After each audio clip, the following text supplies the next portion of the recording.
Hey there, and welcome back to the English Corner podcast. This is your place to learn English in a really simple and conversational way. I'm Sarah. And I'm Richard. It's so great to be here. You know, Sarah, I'm really looking forward to this episode. I feel like family is a topic that, well, everyone has a lot to say about, right? Oh, absolutely. So this week we're talking all about family. We're going to share a little bit about our own families and hopefully teach you some great new words and phrases you can use to describe yours. Exactly.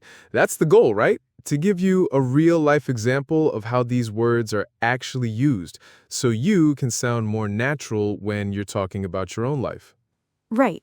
So let's get into it. So, Sarah, let's start with the basics. How big is your family? Well, my immediate family it's pretty small. It's just my parents, my older brother, and me. Oh, and we also have a dog, so I guess you could say we're a family of 4 plus 1. A dog absolutely counts. I have to ask, though, are you the youngest? Yes, I am the baby of the family. My brother, he's 5 years older than me. So, when we were growing up, we were just very different. We didn't always get along with each other. Oh, I can imagine. Sibling relationships they're a special thing, aren't they? Do you two get along well now? Oh, definitely. We're much, much closer now. It's easier as adults to get along. We don't fight over video games anymore, So, what about you? How is your relationship with your family? My family's a bit larger, actually. I have 2 sisters, one older and one younger, and we're all very close. I'd say we're a really close-knit family. We all live in the same city, so we see each other a lot, usually a few times a month. Oh, that's so nice. You're really lucky to be so close. Speaking of family, let's talk about traditions. Does your family have any, special traditions? Oh, yes, for sure. My favorite one it's our annual summer cookout. Every summer, my whole extended family, so, grandparents, aunts, uncles, all my cousins, we all get together for a big barbecue. It's a huge family get-together. Wow, that sounds so fun. How many people usually come to that?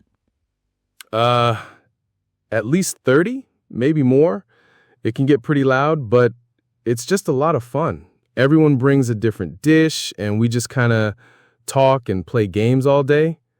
What about your family? Do you guys have any traditions? We have a few. Yeah, I think my favorite is our Christmas morning tradition. Every single year, we have the exact same breakfast, and we open our gifts one by one, not all at the same time. Oh, that's interesting. So you really take your time with it. Exactly. It's a little slow, I guess, but it makes the moment last longer. And my parents made it a rule that we all have to wear these silly matching pajamas. It's a tradition now, so we all just do it. It's pretty funny. That is a great tradition. That sounds like a lot of fun, actually. All right, so before we go, let's quickly recap some of the key phrases we used today. Yeah, good idea. Let's start with get along with. So, Richard, we use this to talk about siblings. Can you explain what that means? Sure. To get along with someone just means you have a good, friendly relationship with them. You don't argue or fight much. For example, you could say, I get along with my brother now that we are older. Perfect. Okay, and I use the phrase close-knit. This is a great one. It just means that a group of people, like a family, are really close and supportive of each other. So for my family, my family is small, but we're very close-knit. Right.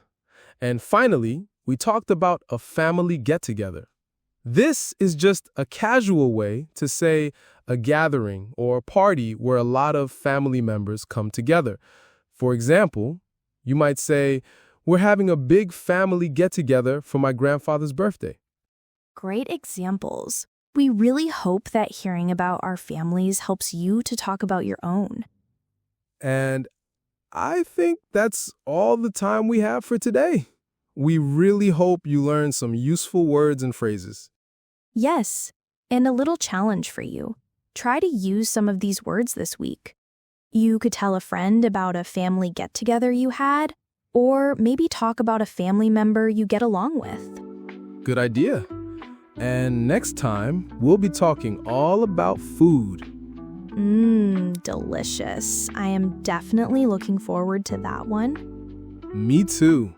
Thanks for listening, everyone. See you next time. Bye for now.